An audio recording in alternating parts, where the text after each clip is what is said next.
दिल्ली के जहांगीरपुरी इलाके में हुई घटना के बाद की गई बुलडोजर कार्रवाई से देश की राजनीति में हलचल पैदा हो गई है।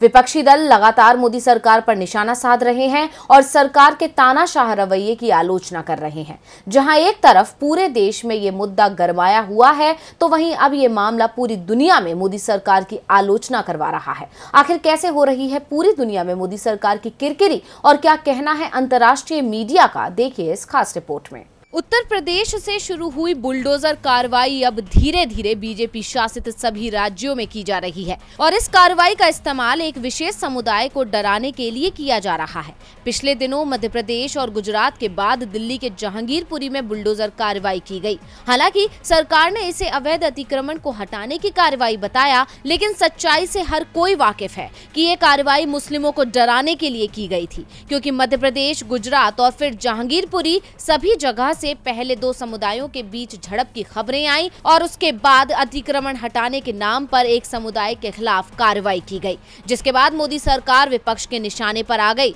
और विपक्ष मोदी सरकार की नीतियों की आलोचना कर रहा है। लेकिन सिर्फ देश में ही नहीं बल्कि दुनिया भर में मोदी सरकार की निंदा हो रही है। बता दें कि बुलडोजर के इस्तेमाल को लेकर बीते कई दिनों से देश के भीतर और अंतर्राष्ट्रीय मीडिया में चर्चा गर्म है। ब्लूमबर्ग की एक रिपोर्ट के अनुसार बुलडोजर का इस्तेमाल गरीब मुसलमानों के घरों और व्यवसाय को तबाह करने के लिए किया गया।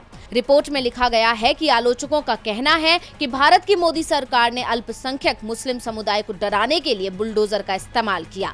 टीआरटी वर्ल्ड में छपी रिपोर्ट के अनुसार बुलडोजर का इस्तेमाल लंबे वक्त से भारत की पहचान रहे धार्मिक सद्भाव और शांतिपूर्ण सह अस्तित्व यानी जियो और जीने दो की नीति को खत्म करने के लिए किया जा रहा है। वही वेबसाइट ने एक लेख छापा है जिसमें कहा गया है कि देश की सत्ताधारी दक्षिणपंथी बीजेपी अपने हिंदू वोट बैंक को खुश करने के लिए मुसलमानों को निशाना बना रही है।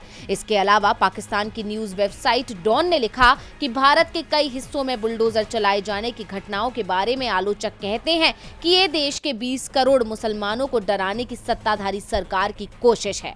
हालांकि मोदी सरकार इन सभी आरोपों को खारिज कर रही है, लेकिन सच सबके सामने है और ये पहला मौका नहीं है जब मोदी सरकार की दुनिया में किरकिरी हुई हो। इससे पहले अमेरिका के विदेश मंत्री एंटनी ब्लिंकन ने भी भारत को चेतावनी देते हुए कहा था कि वो भारत में बढ़ते मानवाधिकारों के उल्लंघन की निगरानी कर रहा है। यानी मोदी सरकार की नीतियों की आलोचना अब दुनिया भर में हो रही है। डीवी लाइव की रिपोर्ट।